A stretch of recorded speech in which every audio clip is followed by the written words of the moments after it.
$17.50. Normally, the ticket clerk at the Longhorn Ballroom sells 2,200 seats to fill up the place. So this afternoon, the fire marshal said only 1,900 folks could come in here to see Two Live Crew.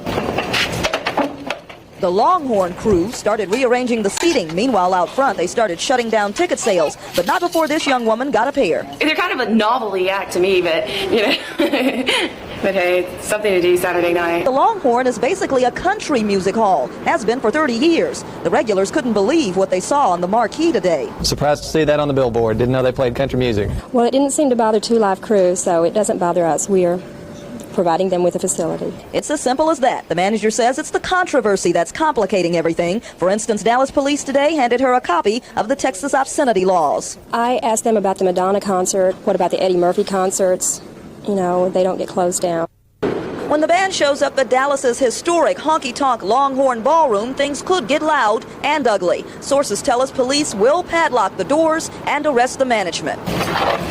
Authorities insist the club, which seats 2,200, is not legally permitted to operate as a public concert hall. They don't have the proper license to have Two Live Crew play. Why is it that the city waited until Two Live Crew came to decide to enforce it if it were wrong? That's what I'm asking. Exactly. That's what I want to know from the city.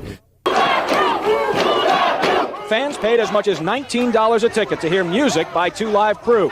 Instead, they heard a member of the group shout from backstage, "So as soon as they pay us, then we play." But Two Live Crew never got its money. Promoters believed to have blamed poor ticket sales for their lack of cash. As the unpaid musician slipped out the back, restlessness in the crowd turned to anger.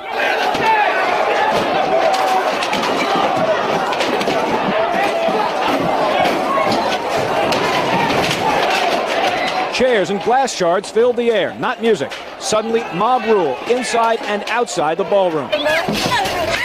Photographer Harry Spears and his news car were caught in the middle. Harry's okay. A Texas News 5 live truck was this man's target. Engineer Don Catrola tried to fend off the attack and ran inside for help. The bouncers down on the microphone said, all you media people, get the hell out of here. And I said, y'all can arrest me, but I ain't going back out there. I almost got killed. Longhorn management says Dallas police officers watched this all happen. Police say they moved in slowly because crowd control is by arrangement the ballroom's responsibility. No one was arrested or injured seriously.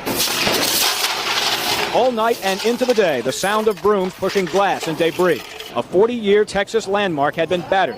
But even in the wake of the Two Live Crew melee, the Longhorn Ballroom was made ready for the next show.